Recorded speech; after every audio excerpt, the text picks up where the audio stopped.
اور ریفرنس اس حدیث کا دیں گے جو جس سے ان کا دعویٰ سمجھ میں آ رہا ہوگا. جو اس کے اگینسٹ ہوگی وہ پی جاتے ہیں یا وہ پتہ ہی نہیں ہوتی. تو بچہ جیسے ہی ماں کے پیٹ میں حمل ٹھہرتا ہے فوراً خون آنا بند. اللہ نے بتا دیا کہ تم جب گھر بناتے ہو سیمنٹ اور بجری سے بنتا ہے, اس میں بدبو نہیں ہوتی. کوئی نہیں کہتا کہ یہ سیمنٹ بجری جو مزدور اس سے اینٹیں بنائے گا اس پہ غسل فرض ہو گیا ہے. کبھی کوئی کہتا ہے بھائی دھو لے, اچھی بات ہے, غسل فرض نہیں ہوا اس سے. لیکن انسان کا جو میٹیریل ہے نا جس سے بنایا جا رہا ہے وہ حیض کا گندا خون ہے. تو قرآن کہتا ہے خلقا من بعد خلق, مختلف مراحل سے ماں کے پیٹ میں گزارنے کے بعد اخرجکم من بطون امہاتکم, ماں کے پیٹ سے بھی ہم تمہیں نکالتے ہیں. ثم السبیل یسرا, اور اس راستے کو تمہارے لیے آسان کر دیتے ہیں, بغیر آپریشن کے پیدا کر دیتے ہیں. اللہ یہی کرتا ہے, ڈاکٹر آپریشن کر کے اس کیس کو بگاڑ دیتے ہیں. یہ تو قرآن نے کہا ہے نا ثم السبیل یسرا, کہ ہم تمہارے لیے دنیا میں آنے کا راستہ کیا کر دیتے ہیں آسان. عقلی طور پر وہ بظاہر ممکن نہیں ہے کہ کیسے انسان دنیا میں آئے گا بغیر آپریشن کے, لیکن اللہ کہتے ہیں تیرے رب کی قدرت ہے کہ ولادت کے وقت میں اللہ اس راستے کو بچے کے نکلنے کے لیے آسان کر دیتے ہیں. لیکن ہم اللہ میاں سے اگر ملاقات ہوئی تو کہیں گے اللہ ہمارے ملک میں تو ایسا نہیں تھا, ہر دوسری عورت کا بچہ آپریشن سے ہو رہا تھا. یہ تو نہیں پتہ نہیں قرآن شاید ایتھوپیا والوں کے لیے نازل کیا, یا امریکہ والوں کے لیے, یا یورپ والوں کے لیے. اس سے صاف پتہ چلتا ہے یہ کس کی شرارت ہے, یہ ڈاکٹروں کی شرارت ہے. معذرت کے ساتھ, میڈیکل سائنس میرا فیلڈ نہیں ہے, لیکن جب یہ اتنی واضح شرارت ہے نا کہ آپ کی سوچ ہوگی. ہے چند کیسز ہوتے ہیں جو واقعی آپریشن کی ضرورت ہوتی ہے, اتنے نہیں ہوتے جتنے آج کل ہو رہے ہیں. ایک نیچرل چیز ہے, ایک قدرتی عمل ہے. دیکھو جو نیچرل جو بھی کام ہوتا ہے اس میں ایب نارملٹی 100 میں کسی ایک میں ہوگی نا, یا 2 میں ہوگی. یہاں تو ہر دوسری عورت کے, اور اچھا جس کے نارمل ڈیلیوری ہو رہی ہے اگلا بچہ اس کے بھی پھر آپریشن سے. تو اس لیے یہ دھندے ہیں, دھندے سمجھ رہے ہو, یہ کیا ہے دھندے ہیں کمائی کے. جب ولادت کا وقت آئے نا تو پہلے کوئی ایسا ہاسپٹل کلینک تلاش کرو جہاں پہلے سرچ کرو کہ یہاں بچے آپریشن سے نہیں ہوتے. اپنی بیویوں کی صحتوں کو واٹ مت لگاؤ, اس کی برباد ہو جاتی ہے عورت. وہ تو ٹکٹ ٹھوک ٹھاک کے بس ان کا تو کام ہے پیسے مل جائیں, وہ تو پیسے بنا لیں گے, بچہ وہ آ جائے گا مارکیٹ میں تو کہیں گے دیکھو 2 ٹانگیں 2 ہاتھ, بچہ وہی ہے نا جیسے ان کے یہاں ہوا ہے, یہ بھی وہی ہے. تو آگے جو مسائل کھڑے ہونے والے ہیں وہ تو اس بیچاری عورت کے ساتھ ہونے والے ہیں مسائل. تو اس کا پھر وہ الگ سے ٹیکے, پھر اس کی دوائیں, پھر اینٹی بایوٹک, اور پھر جو مسائل, اور پھر جو وزن بڑھنا شروع ہوتا ہے وہ 20 قسم کے مسائل ہیں. خیر, تو اللہ تعالیٰ کیا فرماتے ہیں ثم السبیل یسرا, پھر ہم انسان کو دنیا میں لے آتے ہیں. یہ ہماری اوقات ہے جو ہم بھول جاتے ہیں. پھر ہم دنیا میں آئے, لا تعلمون شیئا, اللہ کہتے ہیں کچھ بھی نہیں پتا ہوتا تمہیں. اب جو بڑے فنڈر بنے پھر رہے ہو نا, سب سے پہلا کام ہمارے رب نے یہ کیا, ماں کی چھاتیوں میں دودھ کے جو چشمے جاری کر دیے. پیدا ہوتے ہی یہ کام ہو جاتا ہے. کچھ بھی نہیں پتا, مگر دودھ کہاں سے ملے گا, حلق میں کیسے اترے گا, یہ ہمیں پتا ہوتا ہے. اور بے انتہا محبت کرنے والی ماں گفٹ کے طور پہ اللہ بچے کو پہلے سے دے دیتا ہے کہ تیری دنیا میں آتے ہی یہ تجھے پالے گی. عورت کسی کے ساتھ مخلص ہو یا نہ ہو, اپنے بچے کے ساتھ ایسی مخلص ہوتی ہے کہ اس دنیا میں اس کی دوسری کوئی مثال نہیں ملتی.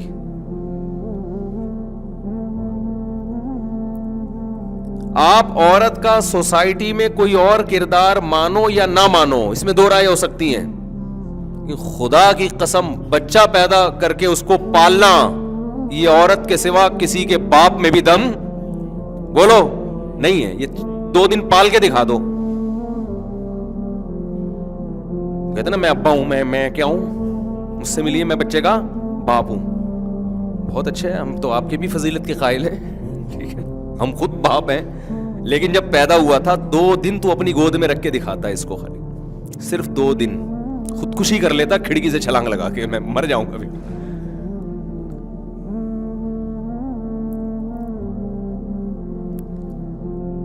پال سکتے ہو, دودھ پیتا بچہ ہے نا, 2 دن فیڈر سے دودھ پلا دو اس کو, 2 دن پالو آپ ڈپریشن کی گولیوں پہ آ جاؤ گے. آپ بولو گے میں ملک فتح کر سکتا ہوں, میں ایٹمی دھماکہ کر سکتا ہوں, میں بم بنا سکتا ہوں, میں کہیں بم رکھ کے آ سکتا ہوں, میں فدائی حملے میں پھٹ سکتا ہوں, میں تو یہ بچہ نہیں پال سکتا, یہ ممکن نہیں ہے.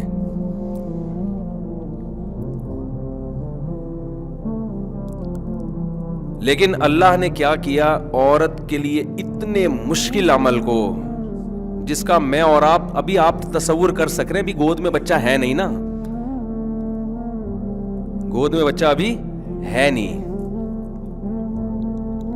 بچہ غیر مقلد ہوتا ہے, معذرت کے ساتھ جو اہل حدیث بھائی ہمارے یہاں بیٹھے ہوئے ہیں, تمام بچے کیا ہوتے ہیں, غیر مقلد. دلیل سمجھنے کی صلاحیت نہیں ہوتی, مگر ہر بات پہ دلیل مانگتے ہیں. بھائی ہمارے بہت سے دوست اہل حدیث ہیں, کوئی طنز مقصد نہیں ہے, تھوڑا سا ہماری عادت ہے مذاق کرنے کی, یار اتنا تو چلتا ہے نا. ہمارے فرمایا کرتے تھے یہ جو اہل حدیث اور دیوبندی بریلوی ہے نا, یہ کوئی فکری اختلاف نہیں ہے, یہ مزاجوں کا اختلاف ہے. بچہ جب پیدا ہوتا ہے تو غیر مقلد ہوتا ہے, بولتا جاؤ میری مرضی, میں ٹانگیں چوڑی کروں پتلی کروں, ٹھیک ہے نا, یہ کیا کہ حضرت جی نے فرمایا, فلاں مجتہد نے فرمایا, مجھے حدیث کا حوالہ چاہیے. حدیث دو گے بھی تو اس کو سمجھ میں آ گئے تو ٹھیک ہے, نہیں آئے تو نہیں سمجھا سکتے آپ اس کو. تو یہ بچہ غیر مقلد ہوتا ہے. پھر بڑا ہو کر وہ دیوبندی بن جاتا ہے.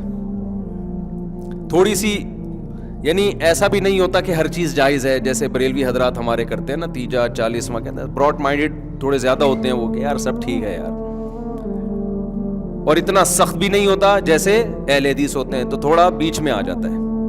پھر جب بڑھاپا آتا ہے نا, تو دنیا میں اتنے تجربے اور اتنا کہتا ہے سب سیٹ ہے یار, سب کیا ہے, کوئی تیجا کر رہا ہے وہ بھی ٹھیک ہے, جو نہیں کر رہا وہ بھی ٹھیک. تو خیر چھوٹا بچہ آپ اس کو دیکھو, بے وقت روئے گا, حالانکہ رونے کا ٹائم نہیں ہے.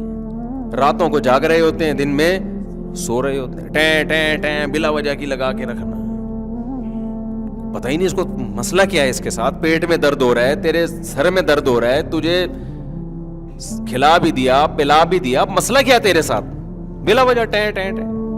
گود میں اٹھاؤ, چپ. ابے چیخ تو ایسے رہا تھا جیسے تجھے کینسر ہو گیا خدا نخواستہ. گود میں اٹھاتے ہی وہ کدھر گئی تیری بیماری, تو گھننا ہوا کہ نہیں ہوا, اس کا مطلب وہ چاہ رہا ہے مجھے گود میں اٹھاؤ بس. چھوٹا سا بچہ, 1 ہفتے کا بچہ, اس کو کمبخت کو یہ شعور ہے کہ جب ماں نے گود میں اٹھایا ہوا ہے تو وہ کنڈیشن کیا ہوتی ہے, گود سے اتارا ہوا ہے تو صرف ماں کو ٹینشن دینے کے لیے کہ یہ سوئے نہیں کسی طریقے سے, صرف یہ ٹینشن کہ یہ سو کیوں رہی ہے, یہ آرام سے پڑی ہوئی. اور اکثر جب ماں کھانا کھاتی ہے نا, بچے ٹیں اس وقت شروع کرتے ہیں. 1 ہفتے کے بچے کی بات کر رہا ہوں, اس کو یہ شعور ہوتا ہے سگنل کہ میری اماں تمیز سے بیٹھ کے چونکہ کھانا کھا رہی ہے تو تمیز تو ہونی نہیں چاہیے. یہ کیا بات ہے, سکون کیوں مل گیا اس کو. تو پھر ماؤں کو غصہ آتا ہے, بھائی تم نہ کھانے دیتے ہو نہ سونے دیتے ہو. لیکن ہمارے رب نے ہمارے لیے جب ہم دنیا میں آئے پہلے سے ایک ماں کا انتظام کیا ہوا ہوتا ہے. اگر وہ ماں ہمیں نہ ملے نا, تو آج جو ہم اتنے فنٹر بنے پھر رہے ہوتے ہیں, یہ فنٹر گیری ہماری ختم ہو جائے. اس ماں نے خدمتیں کی ہوتی ہیں, ہماری گندگیاں صاف کی ہوتی ہیں. قرآن کیا کہتا ہے, وَحَمْلُهُ وَفِصَالُهُ 30 شَهْرًا, جو 30 مہینے ہیں نا, 30 مہینے حمل سے لے کے, جب حمل ٹھہرنے سے لے کے جو تکلیفیں شروع ہوتی ہیں, الٹیاں اور سر چکرانا اور 20 مسائل حمل کے بعد شروع ہو جاتے ہیں, اس سے لے کے ولادت تک, یعنی قرآن کے مطابق 30 مہینے 2.5 سال کا عرصہ جو ہے وہ بچہ پالنے میں عورت کے لیے انتہائی ٹف ہوتا ہے, وہ بہت سخت ہوتا ہے. وہ کچھ بھی نہیں کر سکتی سوائے بچے کی طرف توجہ کے. اور ہم گھنے بن کے اپنی ماؤں کی محبتیں بھی لے رہے ہوتے ہیں, کھا پی بھی رہے ہوتے ہیں. سردی گرمی سے بچانے کا بھی انتظام کون کر رہا ہے؟ ماں کر رہی ہے. اس کے بعد ساری زندگی روٹیاں پکا پکا کے کھلاتی رہتی ہے. آپ کوئی ملازم رکھ لو یار, تنخواہ لے گا اور پھر اتنی محبت سے نہیں کھلائے گا. سر آپ نے کھانا ہے کھا لیں, نہیں کھانا آپ ایک دفعہ کہتے ہیں نہیں کھانا, کوئی بات نہیں ہے. کھاتا بچہ ہے, پیٹ کس کا بھرتا ہے؟ پیٹ ماں کا بھر رہا ہوتا ہے. تبھی تو قرآن کہتا ہے حتی اذا بلغ شدہ, جب بھرپور طاقت اور قوت کو پہنچتا ہے نا انسان, تو شکر گزار لوگ اپنے والدین کو یاد رکھتے ہیں, ناشکرے لوگ بھول جاتے ہیں. ناشکرا اپنے باس کے سامنے تو اونچی آواز سے بات نہیں کرتا کبھی بھی, سر سر یس سر سر سر سر کرتا رہے گا اس کے سامنے. آج باس کا موڈ تھوڑا آف ہے یار, سر سے ذرا احتیاط سے بات کرنا. یہ سلوک گھر میں باپ کے ساتھ بولو نہیں ہے, نہیں چل رہا. ماں کے ساتھ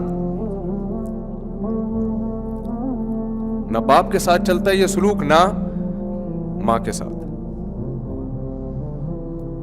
الٹا اس کی جائیدادوں پہ نظر رکھ کے بیٹھے ہوئے ہوتے ہیں, یہ مرے گا کب اور ہمیں پیسہ.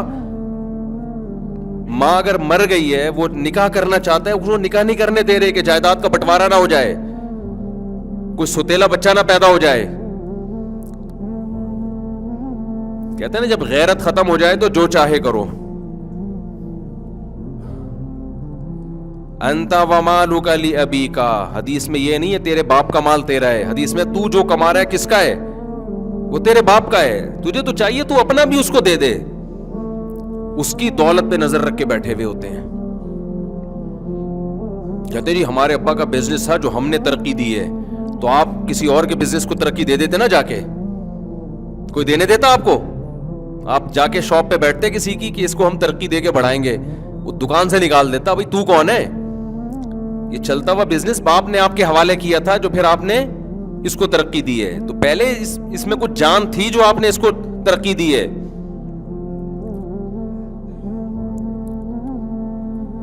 تو سب سے پہلا حق اللہ کا, اور قرآن میں اللہ اپنے بعد سب سے زیادہ بڑا حق کس کا بیان کرتا ہے؟ سب سے بڑا حق والدین کا بیان کرتا ہے. تو والدین بھی ڈکشنری سے نکل رہے ہیں. بدتمیزیاں, لڑکیاں ماؤں کے ساتھ تمیز سے بات نہیں کرتی, بیٹے باپ کے ساتھ تمیز سے بات نہیں کرتے. اور ایک بات تو بہت ہو رہی ہے, میاں بیوی میں جب طلاق ہوتی ہے نا, تو یاد رکھو اولاد کے لیے باپ کا حق اور ماں کا حق برابر ہے. طلاق کی وجہ سے بعض دفعہ ماں کی طرف چلے جاتے ہیں, باپ کو بھول جاتے ہیں ہمیشہ کے لیے. بعض دفعہ باپ کی طرف چلے جاتے ہیں, ماں کو بھول جاتے ہیں. کل قیامت کے دن اللہ تمہیں پکڑے گا اس پر.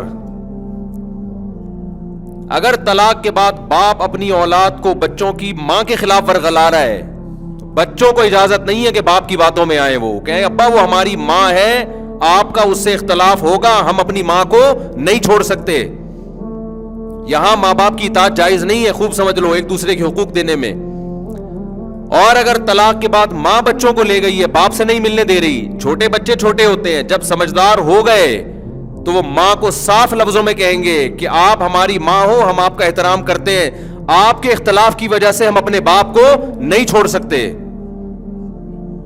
میرے پاس کیس آ رہے ہیں جب میرا بیٹا 27 سال کے بعد مجھ سے آ کے ملا ہے, سیپریشن ہو گئی تھی تو ماں لے گئی تھی بچوں کو. یہ بہت بڑا جرم ہے بھائی. آپ نہ ماں بچوں کو باپ کے خلاف کرے, نہ باپ بچوں کو ماں کے خلاف کرے. لا تضار والدۃ بولدہا ولا مولود لہ بولدی. قرآن کہہ رہا ہے میاں بیوی میں سیپریشن ہو جائے تو بچوں کی وجہ سے نہ باپ کو نقصان پہنچایا جائے اور نہ ماں کو نقصان پہنچایا جائے. یہ ہماری سوسائٹی میں بہت ہے. اور بچے یک طرفہ باتیں سن رہے ہوتے ہیں, لہذا وہ اسی طرف مائل ہوتے چلے جاتے ہیں. انہوں نے دوسرا کچھ سنا ہی نہیں ہوتا. تو جس کی لاٹھی اس کی بھینس چل رہا ہے نا ہماری سوسائٹی میں. آتے ہیں لوگ میرے ساتھ کہ جی ہمارے ماں باپ کی سیپریشن ہو گئی تھی, میں اپنے باپ سے 5 سال سے نہیں ملا, میں 10 سال. میں نے کہا تو کیوں جہنم خرید رہا ہے اپنے لیے بھائی, کیوں جہنم کی آگ خرید رہا ہے؟ کہ میری ماں نہیں ملنے دیتی. میں نے کہا اماں کو بولو بھائی میں تو ملوں گا. سب سے اللہ کے حکم کے مقابلے میں کسی کا حق نہیں ہے.